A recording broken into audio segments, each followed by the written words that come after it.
Et votre invité aujourd'hui dans la grande interview en direct sur Boursorama, c'est l'économiste Marc Toiti. Bonjour. Bonjour David. Alors c'est tout chaud, ça vient de sortir. C'est l'INSEE qui nous confirme que le ralentissement économique en France est bel et bien là en ce début d'année, en révisant donc la croissance du premier trimestre, qui au départ avait été annoncée à 0,3%. On enlève 0,1 point, on est à 0,2. Ce coup de mou, c'est Dominique Strauss-Kahn qui avait théorisé le trou d'air. Ce coup de mou, pas de mauvais jeu de mots. Cette croissance quand même divisée par 3 entre les 3 trimestres de 2017 plus 0,7 et là plus 0,2 début 2018. Est-ce que c'est transitoire ou est-ce que c'est peut-être un peu plus grave que ça? Malheureusement, je vous l'avais annoncé ici même il y a déjà quelques mois, comme vous disiez qu'on allait faire 2% de il était noir. J'étais pas noir, mais j'étais simplement réaliste. Non, réaliste. C'est-à-dire qu'effectivement, n'oublions pas la réalité de l'économie française. On a une croissance structurelle, ça veut dire normale, autour des 1%. L'année dernière, on a eu, après les élections, un petit effet Macron, parce que c'est vrai qu'on avait eu très peur d'un second tour, Le Pen, Mélenchon, etc. 2,2% de croissance en 2017. On a eu, ce qui est très bien, donc on est même monté à 2,5% en glissement annuel, formidable en fin d'année. Et puis en fait, simplement, une fois qu'on a dépassé très fortement cette croissance structurelle, eh bien on revient vers la normalité, c'est-à-dire effectivement... Mais aussi vite, on y revient aussi, on aurait pu rester un peu plus longtemps à 2%. C'est inévitable, parce que malheureusement... Pour rattraper les mauvaises années. Oui, mais c'est ça le problème, c'est qu'encore une fois, on a eu des avantages conjoncturels, donc ça veut dire de très court terme, mais la structure n'a pas été modifiée. Et je vous rappelle qu'en plus, on a malheureusement augmenté la CSG, qui a là aussi coûté en termes de croissance. Dans le même temps... C'est ça qu'on paye au premier trimestre, c'est la hausse de CSG plein pot, alors, on a payé avec aussi, des baisses de cotisations séquencées. On a payé la hausse de l'euro de l'année dernière, effectivement. Donc l'appréciation de l'euro, qui maintenant d'ailleurs retourne dans le sens inverse, donc c'est plutôt une bonne nouvelle, mais ça a joué négativement à la croissance, avec un décalage d'environ 6 mois. On a payé bien sûr la hausse de la CSG, et puis encore une fois, on revient, une fois que l'effet... la hausse du pétrole, une fois que l'effet de rattrapage a disparu, encore une fois, on revient... Il aurait pu disparaître plus tard. Et la question non, parce qu'une fois que vous avez rattrapé effectivement le retard, finalement, il n'y a plus rien. Il n'y a pas, encore une fois, de dynamique beaucoup plus forte. Et puis surtout, il y a des inquiétudes. Sur ce qui peut nous arriver demain. Là, on voit effectivement la crise italienne, on en parlera tout à l'heure. Donc, ce qui veut dire que malheureusement, quand on regarde, parce que c'est ça le problème, effectivement, on avait 0,2% de croissance, comme je l'avais annoncé d'ailleurs au premier trimestre, mais c'est pas terminé. Ouais. Le problème, et c'est là où c'est inquiétant effectivement, c'est que la tendance qui se dégage pour le deuxième trimestre, le trimestre en cours, a priori, on sera autour de 0,3% prévision Banque de France. On sera moins, on sera encore moins, on sera autour des 0,2, peut-être même 0. Parce que là, il y a effectivement des enjeux très importants qui sont d'abord, on voit les dernières enquêtes. Là, c'est du concret. Enquête INSEE, enquête des directeurs d'achat, elles baissent très fortement. Donc quand on regarde la corrélation entre ces enquêtes, ces données d'enquête, mais qui sont quand même assez fiables, et le glissement annuel du PIB, on pourrait tomber à 1,5% d'ici cet été en termes de croissance. Donc là, oui, c'est plus du tout 2. On tombe à 1,5, voire même un petit peu moins d'ici la fin de l'année. 1,5, il n'y a rien de grave non plus. L'acquis de croissance, est-ce que c'est l'acquis de croissance? Si on fait 0 sur tous les trimestres, non, mais si on fait 0 sur tous les trimestres, on fait quand même 1,2, donc il n'y a pas non plus, il n'y a pas de catastrophe. Oui. C'est plus pour 2019 le problème. Oui, non, mais il n'y a pas de catastrophe, mais si on fait 0, admettons, au deuxième trimestre, ça veut dire qu'on reste encore à 1,2% d'acquis, donc qu'à ce moment-là, on ne fera pas les 2% annoncés par le gouvernement. Je pense que ça, il faut déjà, d'ores et déjà, faire une croix dessus. Faire une croix dessus. On ne fera pas 2% de croissance à l'année. Donc ça veut dire quoi? Ça veut dire deux choses. Il y aura plus de déficit, il y aura plus de dette, il y aura plus de chômage. Je vous rappelle qu'au premier trimestre, ça c'est quand même très inquiétant, parce qu'au premier trimestre, normalement, on a un décalage entre le ralentissement de l'activité et le chômage. C'est-à-dire quand l'activité ralentit, après, avec 2 à 3 trimestres de décalage, le chômage réaugmente. Là, il n'y a eu aucun décalage. On a eu un ralentissement au premier trimestre, augmentation du chômage, 9,2% au premier trimestre. Le quatrième trimestre était quand même très très fort aussi en termes de baisse du chômage. Oui, mais aussi donc en termes de croissance. Il y avait une correction. Également en termes de croissance. C'est ça qui n'est pas logique. Normalement, la forte croissance du premier trimestre, du quatrième trimestre, aurait du se traduire par une forte baisse du chômage en début d'année. Au premier trimestre, ce qui n'a pas été le cas. Et donc je reviens sur ces perspectives. Donc les indicateurs avancés, je ne veux pas encore une fois être le chat noir comme je l'ai dit tout à l'heure, mais il faut bien voir qu'on a ce ralentissement assez net qui est là malheureusement, et qu'en plus, n'oublions pas au mois de mai, avril-mai, ce matin on a eu les chiffres de l'INSEE de la consommation des ménages sur le mois d'avril, moins 1,5%, 0,2% en glissement annuel. Donc ça veut dire quoi? Ça veut dire que là, avril, c'est le deuxième trimestre. Ouais, Et on est dedans là. autre élément très, très inquiétant sur les chiffres du premier trimestre qu'on a eu ce matin, l'investissement des entreprises, seulement 0,2% de croissance. Donc là, très fort ralentissement. Or, s'il n'y a pas assez d'investissement, il y aura moins d'emplois, il y aura moins de revenus, il y aura moins de consommation. Vous voyez, c'est le cercle pernicieux. Vous rajoutez les grèves, maintenant les risques qu'on peut avoir effectivement sur l'Italie ou ailleurs.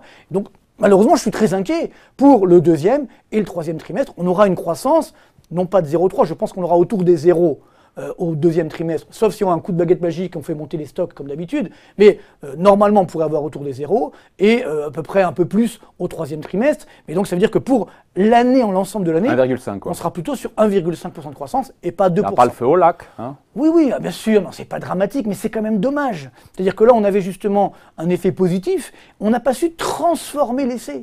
La fenêtre de tir était comme très très courte. Hein. Oh, en exagérant, il y avait quand même des vrais enjeux effectivement aujourd'hui. Je pense qu'on n'a peut-être pas fait assez d'efforts en termes de baisse, notamment de la fiscalité, on en a parlé tout à l'heure, et puis les dépenses publiques augmentent encore. Ça, il ne faut pas l'oublier, parce que dans le budget 2018, la dépense publique est annoncée d'ores et déjà en augmentation. Oui. Donc, s'il y a moins de croissance, ça veut dire que la dépense publique va encore augmenter, par exemple sur le chômage, et qu'il y aura moins de recettes fiscales. C'est-à-dire beaucoup plus de déficit. Je pense qu'on peut revenir à 3%, voire plus, du PIB de déficit public en 2018. Et ça, ce n'est pas du tout dans les marchés. Aujourd'hui, encore une fois, on se positionne sur l'Italie. Justement. Mais il y a quand même des risques qui peuvent arriver également chez nous. Bon, sur l'Italie, alors, petite pause, petit répit aujourd'hui sur l'Italie. Apparemment, les deux partis populistes, Mouvement 5 étoiles et Ligue, reprendraient langue pour reformer un nouveau gouvernement en proposant un ministre de l'économie qui soit compatible avec ce que souhaite le président Sergio Mattarella. On a quand même eu une grosse tension, ça s'est calmé encore une fois sur les taux à 10 ans italiens. On est monté hier jusqu'à 3,40, on est aux alentours de 3% aujourd'hui, mais ça reste quand même très élevé. Enfin très élevé, non pas dans l'absolu, mais en termes de rythme, sur un mois, on a pris quand même beaucoup de... On a doublé, on était à 1,7% le 4 mai, on est monté donc à 3,4, on a capacité de 1,7. On est à 3%. Plus 1,7. Oui d'accord, mais hier on était à 3,4. Ouais. Ce que je veux dire par là, c'est que... Ça monte trop vite, est-ce que ça monte dans le vent? Est-ce qu'ils ne vont pas un peu vite, les marchés, à imaginer que l'Italie allait sortir de la zone euro? Parce que c'est ça, en fait, qui est pricé par les marchés. Bien sûr, bien sûr. Ah non. Si c'était ça qui était pricé, on aurait des taux à 20%. Non. N'oublions pas la crise grecque. La Grèce, donc en 2010, à l'époque, c'est à peu près 2% du PIB de la zone euro et une dette publique à l'époque de 350 milliards d'euros. On a donc le risque Tsipras, et bien avant même, on avait Papandréou qui ne voulait pas faire les réformes, etc. Les taux au plus fort de la Grèce, le taux de 10 ans est monté à 40%. Ouais. Ne l'oublions pas. Ouais. Mais la Grèce, encore une fois, c'était qu'une petite partie. Aujourd'hui, l'Italie, c'est quoi? C'est 15,4% du PIB. C'est 8 fois plus gros que l'Italie. Que la Grèce, en termes de PIB, de poids dans la zone euro, et surtout, c'est 2300 milliards d'euros de dette.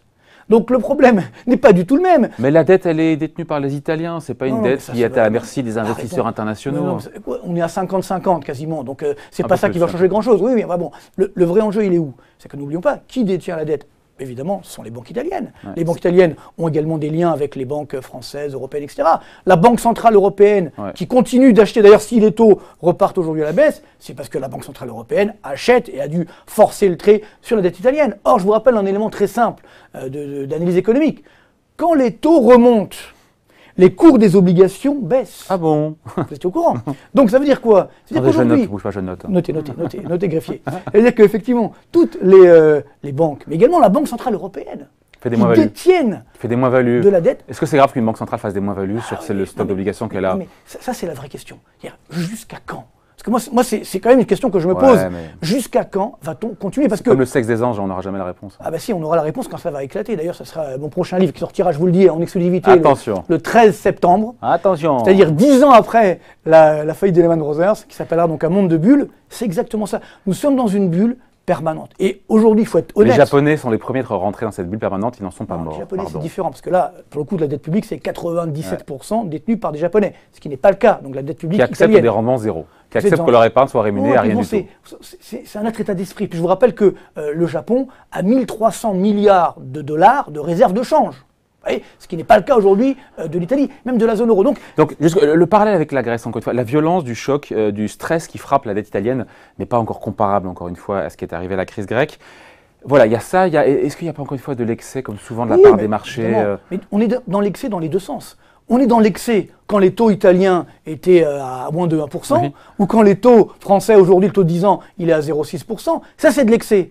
Et donc, effectivement, comme on est dans l'excès, quand tout va bien, entre guillemets, eh bien, dès qu'il y a cette petite crainte, on se dit, oulala, mais on a évidemment été trop loin. Nous, cette remontée très forte des taux. C'est pourquoi je pense que le problème de ces bulles, il est là. C'est que plus on laisse ces bulles gonfler, plus le dégonflement va être douloureux. Ouais.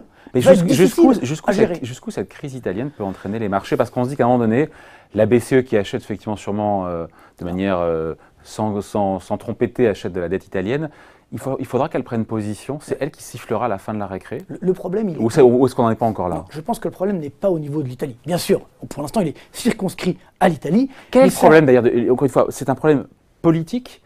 Il y a deux problèmes.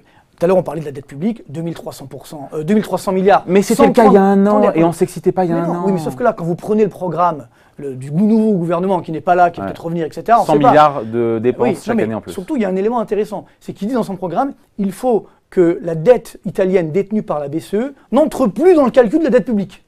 C'est intéressant, c'est-à-dire, ouais, en fait, on fait ce qu'on veut et puis on regarde tous les chiffres. Voilà, donc on y va, on regarde toute la température, donc on a de la fièvre, ça monte à... Mais on change le thermomètre. Il faut être sérieux. Et puis parallèlement, il y a un vrai problème. Bon, alors c'est vrai que la baisse des impôts, moi je suis d'accord, mais d'un autre côté, il n'y a pas de financement aujourd'hui. Et aussi, ne l'oublions pas... Il y a un peu de marge de manœuvre en termes de déficit. L'Italie, ils sont en dessous de 2, ils ont un peu de marge quand même. Non, l'avantage qu'ils ont, c'est qu'ils sont ce qu'on appelle dans un excédent primaire. Ça veut dire quoi? Ça veut dire un excédent primaire, ça veut dire qu'effectivement, si on enlève les intérêts de la dette, il y a 1,7% d'excédent public. Et voilà. Ah, c'est énorme. Ouais. Les Italiens ont fait beaucoup plus d'efforts que les Français. Ouais. Je vous rappelle qu'aujourd'hui, la dépense publique par rapport au PIB en Italie, c'est 48%, contre quasiment 57% en France. Oui, donc, il ne faut pas l'oublier. Les Italiens... Mais à quel prix? Mais à quel prix? Voilà. Au prix de l'austérité, au prix d'une croissance zéro. Ce qui se passe aujourd'hui, c'est un peu comme en Grèce, justement, c'est qu'au moment où justement ces efforts allaient commencer à payer, eh bien malheureusement, voilà, le peuple ne tient plus. Et donc là, aujourd'hui, on doit tenir également compte de ce que veulent effectivement ces populations. Ouais. Et donc de ce point de vue-là, et là je pense que c'est vraiment la clé, c'est pas simplement un problème italien, c'est un problème de zone euro. C'est-à-dire qu'on a oublié... Eh oui, on oublie que la zone euro n'a de sens que si c'est ce qu'on appelle une zone monétaire optimale. C'est-à-dire que normalement, une crise italienne comme ça devrait être gérée par un budget fédéral, avec un ministre de l'économie. Non mais, très bien. Nine, vous comprenez l'allemand? Nine, ok. Non, ils disent pas nine les Allemands, ils disent il y a si tout le monde est d'accord, et si tout le monde fait des efforts. Ouais, avec un budget, avec des clopinettes quoi. Ben, c'est ça le problème, c'est qu'aujourd'hui, vous avez malheureusement, ou heureusement, justement l'Allemagne qui n'est plus prête à accepter. Donc c'est ça, effectivement, le vrai danger. C'est plus sur l'existence même de la zone euro. Et moi, ma crainte, je veux pas, j'avais fait un livre... Comment elle se termine cette crise? J'allais vous dire comment ça se termine. Alors en Italie, il y a deux solutions.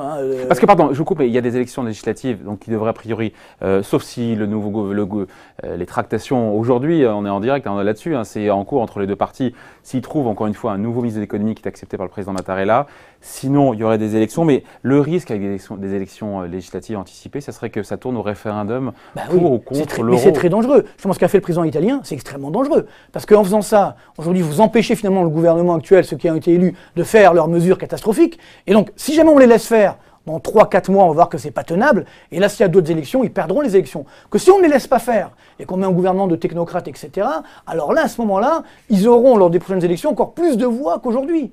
Et donc là, ça sera effectivement extrêmement dangereux parce qu'on ne pourra plus contrôler. C'est un peu comme le Brexit. Je vous rappelle, quand il y a eu le Brexit, quelques semaines plus tard, il y avait les élections en Espagne où aussi le parti d'extrême gauche devait monter. Et quand les Espagnols ont vu ce que ça avait coûté aux Anglais en quelques jours, finalement, sur les marchés, etc., sur les taux d'intérêt, ils se sont dit, oh là là, on ne va pas faire la même chose en Espagne. Donc, il faut des fois laisser aller jusqu'au bout dans ces choix. Donc ça se termine comment cette crise? Alors voilà, il y a deux solutions. C'est une tension, on n'en parlera plus dans 3 semaines ou c'est quelque chose qui a amené à durer? C'est durable. Je pense que malheureusement c'est durable. Et derrière, je pense que de ces crises-là, encore une fois, comme je le dis toujours, les crises sont toujours des phases d'opportunité. Donc il faut en tirer les conséquences. Et il faut qu'aujourd'hui, peut-être Mme Merkel, M. Macron, je ne sais pas qui encore, aient le courage de dire maintenant, ça suffit, on va faire une vraie zone euro. Ouais. Et ceux qui ne sont pas d'accord, ils iront dans une autre zone euro. Parce qu'en l'état, c'est tout le problème. La zone euro, aujourd'hui, ne peut pas tenir, ne peut pas continuer. Ça, c'est une réalité. Alors, on est dans le déni de réalité, justement, donc on ne veut pas voir ça. Alors, la BCE met de la morphine, met du cash. Non, tout va bien.